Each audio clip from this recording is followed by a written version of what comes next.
कौन बनेगा नेता। नगर निगम के चुनाव पास आने वाले थे।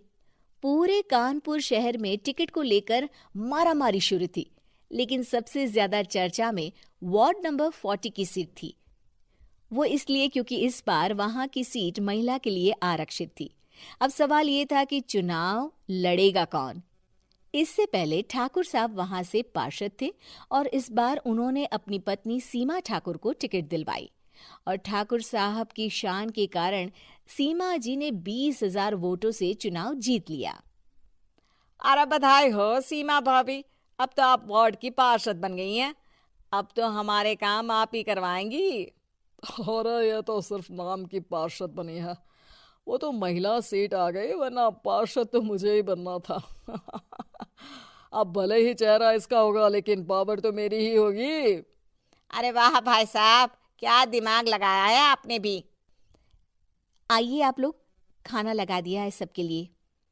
सीमा जी पार्षद बन चुकी थीं, फिर भी उनकी एक ना चलती। सारे काम ठाकुर साहब खुद ही संभाल लेते और जहां जरूरत पड़ती वहां सीमा जी का अंगूठा लगवा लेते।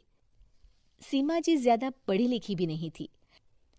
एक दिन ठाकुर साहब और सीमा एक प्रोग्राम में जाते हैं। अरे ठाकुर साहब, आप आ गए। ओहो, पार्षद मैडम भी आ गई हैं। स्वागत है आप दोनों का। लगता है हमारे पार्षद फंड का सही इस्तेमाल हो रहा है। चलिए अब उद्घाटन करते हैं। ये लीजिए ठाकुर साहब कैची, आप ही सबसे पहले प्रवेश कीजिए। सब लोग आगे निकल जाते हैं और सीमा जी पार्षद होने के बावजूद भी पीछे खड़ी रह जाती हैं। वो देखती हैं कि वेलकम बोर्ड पर उनका नाम है, लेकिन महिला होने के कारण कोई उनका सम्मान नहीं कर रहा। अगले दिन एक आदमी उनके घर आता है। अरे ठाकुर साहब नमस्कार। कल ना हम नोटिस किए कि हमारा घर तो अवैध है और नगर निगम वाले उसे तोड़ने आ रहे हैं। अरे कुछ कीजिए ना ठाकुर साहब। देखो भाई, मैं तो ज्यादा कुछ कर नहीं सकता, पर अगर तुम सबकी जेब गर्म कर दो तो कुछ हो सकता है। कुल मिलाकर 4 लाख लगेंगे। अरे 4 लाख ठाकुर साहब? अरे भाई, मैं अपने लिए नहीं मांग रहा हूँ। दरोगा है, इंजीनियर बाबू है, बड़े साहब है, सबको देना पड़ता है ना थोड़ा थोड़ा। बोलो है मंजूर? तभी वहां अचानक सीमा जी आ जाती हैं। अरे ये आप क्या कर रहे हैं?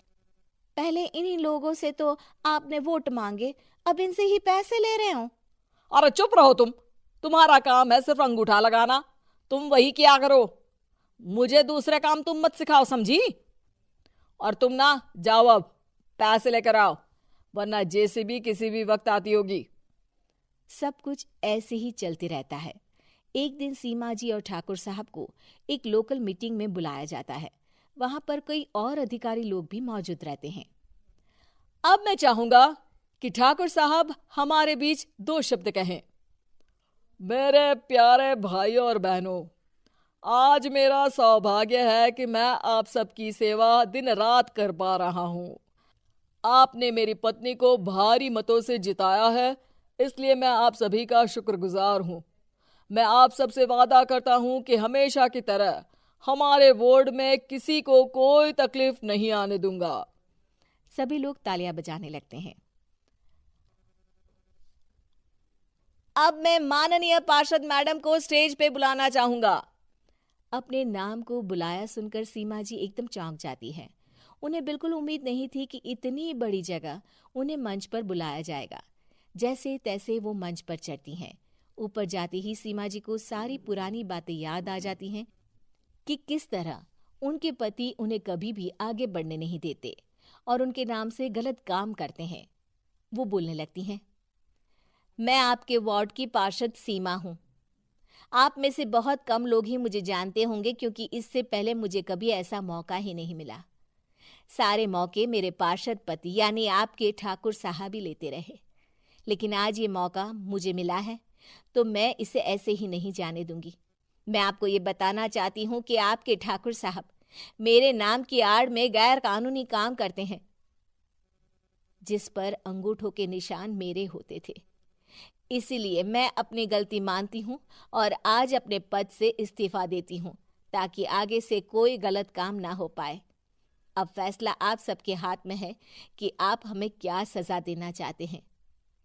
सीमा जी की बातें सुनकर ठाकुर साहब के चेहरे का रंग उड़ जाता है और वो शर्म से मुंह नीचा करके वहां से चले जाते हैं और पद से इस्तीफा देकर ही सही सीमा जी अपने आप में आत्मविश्वास महसूस करती हैं।